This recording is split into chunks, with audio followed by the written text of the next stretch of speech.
52% do eleitorado brasileiro é composto por mulheres? Embora sejamos mais da metade do eleitorado brasileiro, lamentavelmente ocupamos apenas 15% dos cargos políticos no Brasil. Na Câmara dos Deputados, são 513 vagas e são apenas 77 deputadas.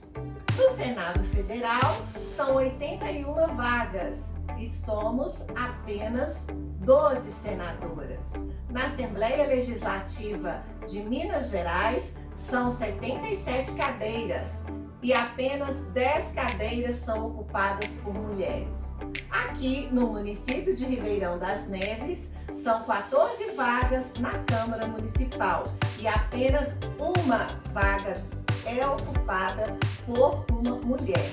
Então vamos refletir sobre essa baixa representatividade. É muito importante que as mulheres pautem matérias relacionadas às mulheres, porque somente quem sente na pele tem condições de elaborar leis, de elaborar projetos para suprir as demandas e as necessidades relacionadas à mulher. Doutor Flávio, o que considera que contribui para a baixa representatividade das mulheres na política brasileira? Por que é importante termos mais mulheres no poder, nos cargos de poder? E por que ainda temos tanta desigualdade de gênero no Brasil e no mundo? Olá, meu nome é Flávio. Eu aceitei um convite da doutora Eliane, que vem promovendo uma discussão sobre mulher e política. E ela me faz algumas perguntas voltadas para esclarecer o porquê, na minha opinião, existe uma baixa representatividade das mulheres na política brasileira. Ela começa me fazendo uma pergunta sobre quais os fatores que eu considero principais na contribuição para a baixa representatividade da mulher na política. Pois bem, eu entendo que existem diversos fatores, mas o principal deles é o fator histórico, sem sombra de dúvida. Desde a independência do Brasil, a mulher ocupa um papel secundário na política brasileira. Um exemplo disso é como a mulher era tratada pelo Código Civil de 2016, que vigorou até há pouco tempo, no qual existia a figura do pai de família, era o chefe da família, trazendo uma supremacia do homem em relação à mulher.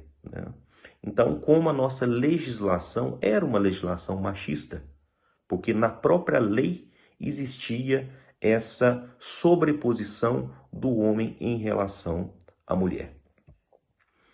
Só para nós termos uma ideia, as mulheres não votavam até o ano de 1932. O voto feminino em nível nacional somente foi conquistado com o Código Eleitoral de 1932. Mas não eram todas as mulheres que votavam. Somente as mulheres solteiras e viúvas que comprovassem renda ou as mulheres casadas que tivessem a autorização de seus maridos. Com a Constituição de 1934, o voto ele se tornou obrigatório para as mulheres que exerciam cargos públicos remunerados. Somente em 1965, com o Código Eleitoral, é que o voto se tornou obrigatório em nível nacional para homens e mulheres. Então nós temos esses fatores históricos, E por eles é que eu digo que não é surpresa que apenas no ano de 2010 uma mulher veio ocupar a chefia do Poder Executivo Federal, com a presidente Dilma Rousseff, embora nós tenhamos dados de que nas eleições de 2018, 53% do eleitorado brasileiro seja composto por mulheres. Quem nunca ouviu as frases como "o lugar de mulher é na cozinha"? Você está se parecendo uma mulherzinha. Isso é assunto de homem. São frases, no meu modo de entender, que demonstram claramente que nossa sociedade ainda é permeada por um altíssimo grau de machismo. Quais assuntos são de homens e quais assuntos são de mulheres? Por que a política seria um assunto exclusivamente de homem? Qual o sentido disso? Obviamente não há sentido algum. O tratamento da mulher na história, no meu modo de pensar, é o principal fator para que haja ainda hoje, no ano de 2020, uma baixíssima representatividade da mulher na política. E baixa representatividade também se comparado a outros locais do mundo. No parlamento brasileiro, a mulher ela é menos representada do que em outros parlamentos, em outros países do mundo. É essa cultura que a gente tem que modificar. Uma segunda pergunta que ela me faz: por que ainda temos tanta desigualdade de gênero no Brasil e no mundo? Pois é, a desigualdade de gênero ela não é um desprivilégio do Brasil. Se a gente for recuar na história, nós vamos verificar que na Roma Antiga existia uma separação muito intensa entre a sociedade. Existia a separação entre os cidadãos e os não cidadãos. Os cidadãos tinham direitos, os não cidadãos não tinham direito algum. Quem eram os cidadãos? Apenas os homens de Roma. Eles exerciam o pátrio poder, a chefia da família. Seu poder era tão absoluto que nem o Estado interferia nas decisões que esses homens tomavam em relação ao seu grupo familiar. Se a gente passar um pouco desse período e se nós dermos uma olhada na Idade Média, existia a figura do poder marital, mais uma vez demonstrando a superioridade, a elevação do homem em relação à mulher. E, infelizmente, essa superioridade e a dominação masculina sobre sua família e sobre as mulheres de uma forma geral, elas nos perseguem, de certo modo, até os dias atuais. Embora no Brasil nós tenhamos leis que promovam a igualdade entre homens e mulheres, né, nós não podemos parar nessa igualdade formal. Como eu disse anteriormente, nem leis nós tínhamos que promoviam essa igualdade. Até na lei o homem era superior à mulher. Hoje não. Hoje a legislação do Brasil evoluiu e cada vez mais vem equiparando as mulheres aos homens no sentido de condições para que elas busquem o espaço na política. E eu vou falar mais um pouquinho sobre esse assunto na terceira pergunta. Ela me fala: por que é importante termos mais mulheres na política? Pois é, a importância da mulher na política, para mim, se dá para que as mulheres pensem, elas ajam por elas próprias. As mulheres podem e devem buscar seu local na política para ampliar seu poder de mudança em benefício de outras mulheres. Por que as mulheres precisam de homens para implementar mudanças em benefício das mulheres? Por que as mulheres não podem fazer isso por elas próprias? E a política ela é um local natural para que essas mudanças sejam pensadas, executadas e implementadas, né? Embora ainda estejamos longe do ideal, hoje contamos com um incentivo legal muito grande. Mas nem sempre a lei escrita ela é cumprida na sua integralidade. Às vezes nós precisamos da interferência de órgãos de controle ou de poderes. Por exemplo, em 2018, o Supremo Tribunal Federal ele declarou a legitimidade do percentual mínimo de 30% para as candidaturas do gênero oposto. Muitos acham que esse percentual mínimo de 30% são destinados às mulheres, mas não é bem assim. Imaginemos um partido político que queira destinar 100% de suas vagas em disputa para os homens. Ele não poderia, pois teria que destinar 30% para as mulheres. Mas isso significa que o partido que queira destinar 100% de suas vagas para as mulheres também não poderia fazê-lo, pois deveria destinar 30% para os homens. O Supremo Tribunal Federal também decidiu que 30% do dinheiro do fundo partidário deve ser destinado às mulheres. E essa decisão é um complemento da primeira decisão muito importante, porque não adianta você destinar 30% das vagas a um determinado gênero se você não oferece condições materiais para que esse gênero efetivamente faça sua campanha eleitoral. Entre em igualdade de disputa com os homens que ali têm uma tradição histórica de disputa política. E o Tribunal Superior Eleitoral também evoluiu nessa busca pela igualdade material de oportunidades. O Tribunal Superior Eleitoral ele decidiu que 30% do Fundo Especial de Financiamento de Campanha, que é o chamado Fundo Eleitoral, e também 30% do tempo de propaganda gratuita no rádio e na TV deve ser destinados às mulheres. É um dado importante, né? Se em determinado partido houver 50% de homens e 50% de candidatos mulheres, o financiamento, o tempo de propaganda, todos os benefícios legais têm que acompanhar a proporção dessas candidaturas. Isso basta? Não. Infelizmente não. Nas últimas eleições, né, nós temos dados aqui que 18 mil mulheres, 18 mil candidatas mulheres, melhor dizendo, o equivalente a 12,5% do percentual das candidaturas femininas, não tiveram sequer um voto. Elas não tiveram o voto delas ou de suas famílias. Ao contrário,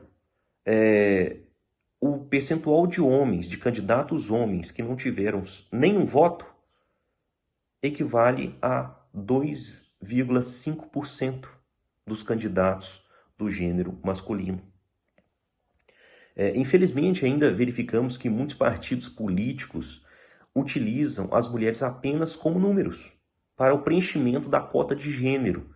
E as implicações disso são terríveis para as mulheres na política. Por exemplo, essas mulheres são inseridas como candidatas apenas como figurantes.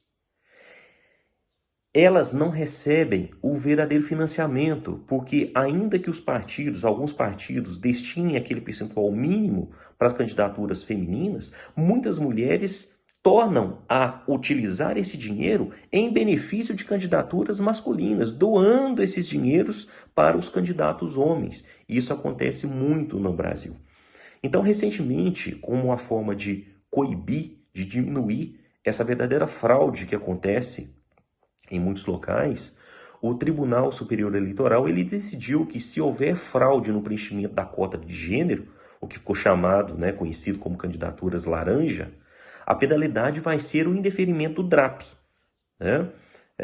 e, consequentemente, a cassação da chapa, pois o partido ele não teria preenchido as exigências legais para sua participação nas eleições.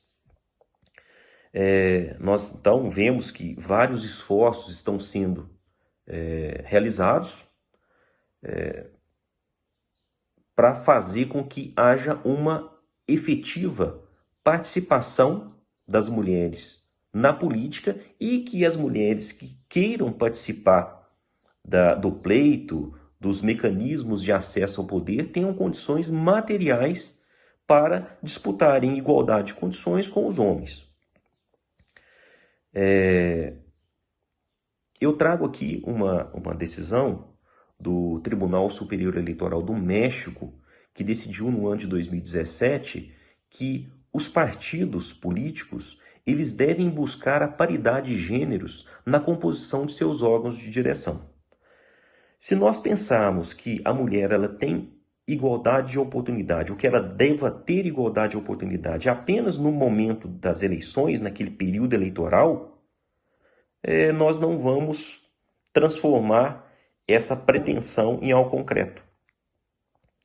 A política, ela se faz a todo tempo. É preciso que as mulheres ocupem seus lugares nos partidos políticos, também fora do período eleitoral.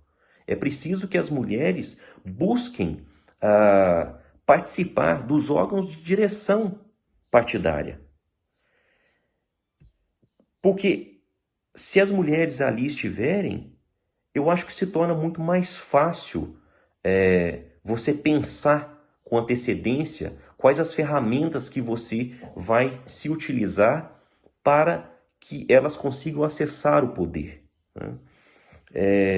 E acessar o poder é algo que quem está no poder não quer deixar esse poder. Eu trago um exemplo, que é um exemplo muito singelo, que é de uma mesa de jantar. Imagine uma mesa de jantar belíssima, com comidas, bebidas, que tenha capacidade para 20 pessoas. E nós precisamos estabelecer regras para que haja a alternância das pessoas que sentam a essa mesa de jantar.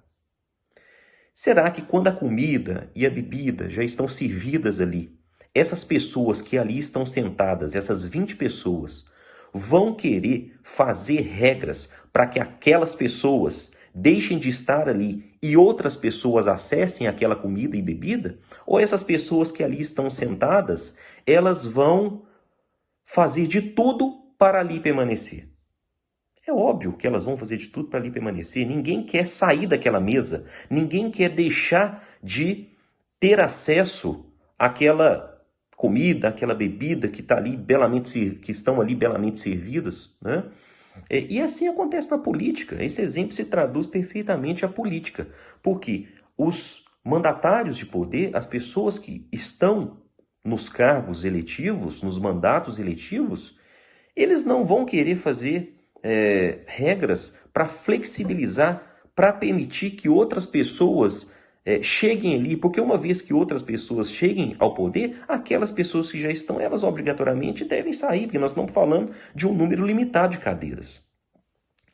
Então, essa reflexão ela é importante para que a sociedade como um todo possa pensar nos mecanismos que façam com que as mulheres participem dos órgãos de poder, dos órgãos de controle, participem efetivamente dos espaços políticos, porque é a mulher que pensa pela mulher.